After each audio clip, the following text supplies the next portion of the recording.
নমস্কার শ্রোতা বন্ধুরা, audio visual books by Aparna চ্যানেলে আপনাদের সকলকে স্বাগত জানাই। আশা করি আপনারা সবাই ভালো আছেন। আজ আপনাদের কাছে পাঠ করে শোনাব রবীন্দ্রনাথ ঠাকুর রচিত শান্তিনিকেতন গ্রন্থের অন্তর্গত প্রবন্ধ ইচ্ছা। এই প্রবন্ধটি রবীন্দ্র রচনাবলীর ত্রয়োদশ খণ্ডে অন্তর্গত। প্রবন্ধ ইচ্ছা। সকালবেলা থেকেই আমার সংসারের কথা ভাবতে আরম্ভ করেছি। কেননা এ যে আমার সংসার, আমার ইচ্ছাটুকুই হচ্ছে এই সংসারের কেন্দ্র। আমি কি চাই কি না চাই, আমি কাকে রাখব কাকে ছাড়ব, সেই কথাকে মাঝখানে নিয়েই আমার সংসার। আমাকে বিশ্বভুবনের ভাবনা ভাবতে হয় না। আমার ইচ্ছার দ্বারা সূর্য উঠছে না, বায়ু বইছে না, অণু পরমাণুতে মিলন হয়ে বিচ্ছেদ হয়ে সৃষ্টি রক্ষা হচ্ছে না। কিন্তু আমি নিজের ইচ্ছা শক্তিকে মূলে রেখে যে সৃষ্টি গড়ে তুলছি, তার ভাবনা আমাকে সকলের চেয়ে বড় ভাবনা করেই ভাবতে হয়, কেননা সেটা যে আমারই ভাবনা। তাই এত বড় বিশ্বব্রহ্মাণ্ডের ব্যাপারের ঠিক মাঝখানে থেকেও আমার এই অতি ছোট সংসারের অতি ছোট কথা আমার কাছে ছোট বলে মনে হয় না। আমার প্রভাতের সামান্য আয়োজন চেষ্টা প্রভাতের সুমহৎ সূর্যোদয়ের সম্মুখে লেশ মাত্র লজ্জিত হয় না, এমনকি তাকে অনায়াসে বিস্তৃত হয়ে চলতে পারে। এই তো দেখতে পাচ্ছি দুইটি ইচ্ছা পরস্পর সংলগ্ন হয়ে কাজ করছে। একটি হচ্ছে বিশ্বজগতের ভিতরকার ইচ্ছা, আর একটি আমার এই ক্ষুদ্র জগতের ভিতরকার ইচ্ছা।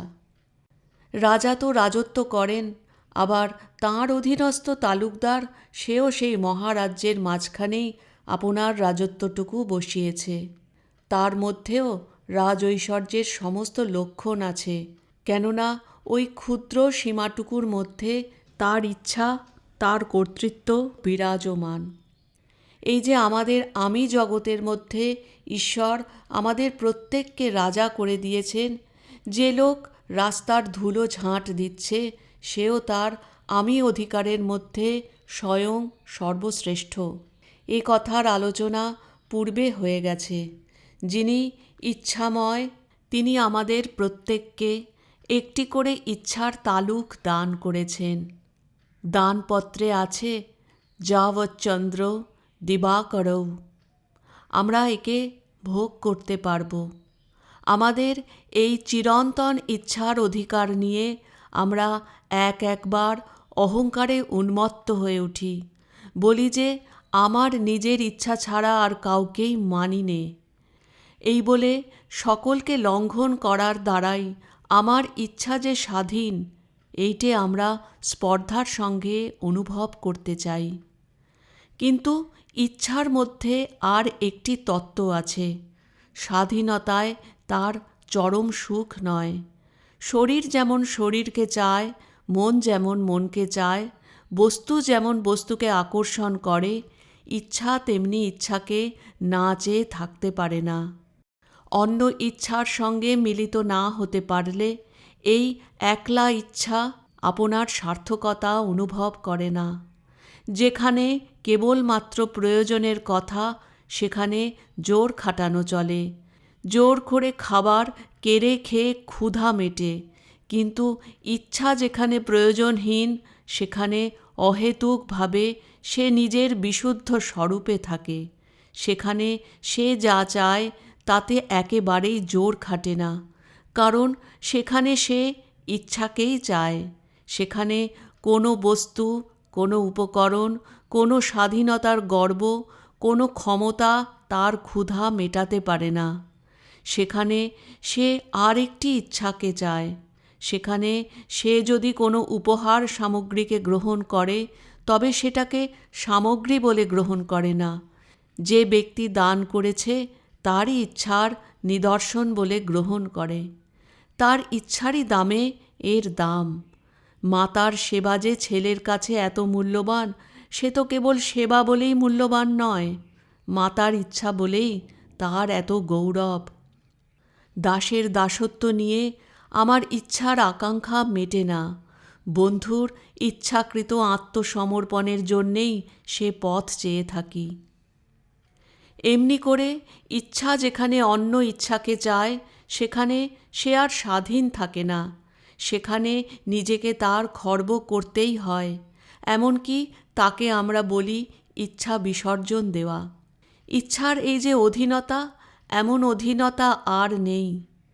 দাসতম দাসকেও আমরা কাজে প্রবৃত্ত করতে পারি, কিন্তু তার ইচ্ছাকে সমর্পণ করতে বাধ্য করতে পারি নে।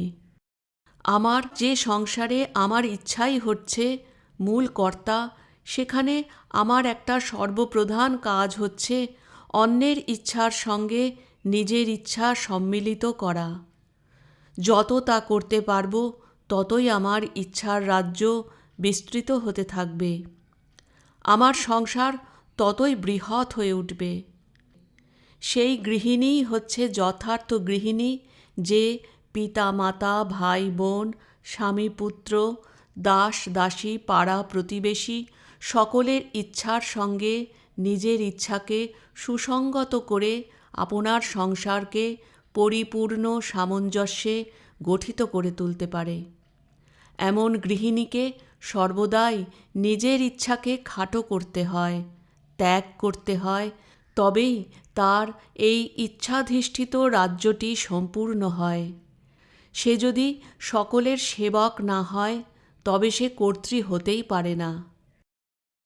তাই বলছিলুম, আমাদের যে ইচ্ছার মধ্যে স্বাধীনতার সকলের চেয়ে বিশুদ্ধ স্বরূপ, সেই ইচ্ছার মধ্যেই অধীনতারও সকলের চেয়ে বিশুদ্ধ মূর্তি।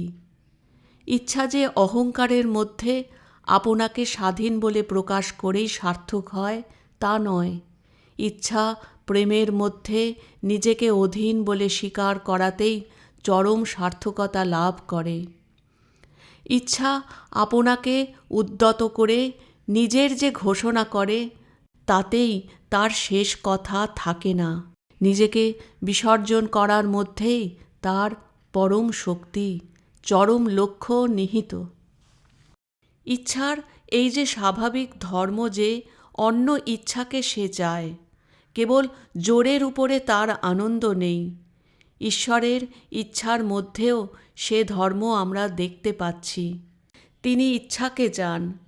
এই চাওয়াটুকু সত্য হবে বলেই তিনি আমার ইচ্ছাকে আমারই করে দিয়েছেন। বিশ্ব নিয়মের জালে একে একেবারে নিঃশেষে বেঁধে ফেলেননি।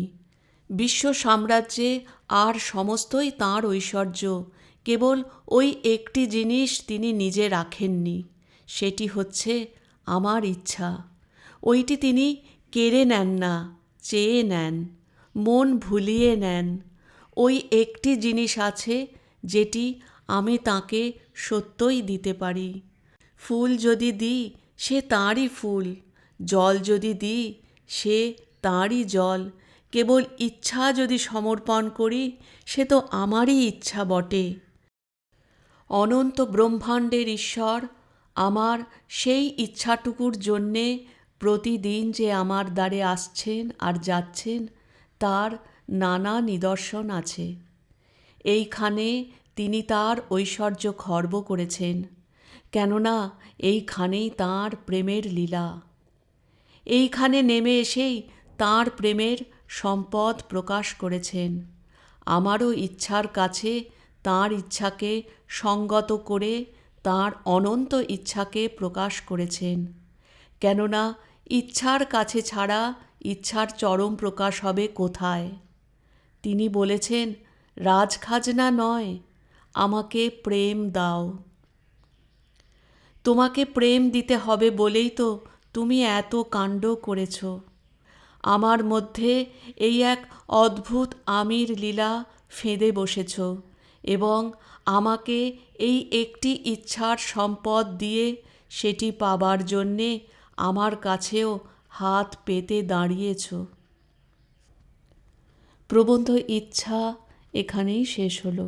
ভালো লাগলে লাইক, শেয়ার, সাবস্ক্রাইব করে পাশে থাকতে ভুলবেন না। ধন্যবাদ।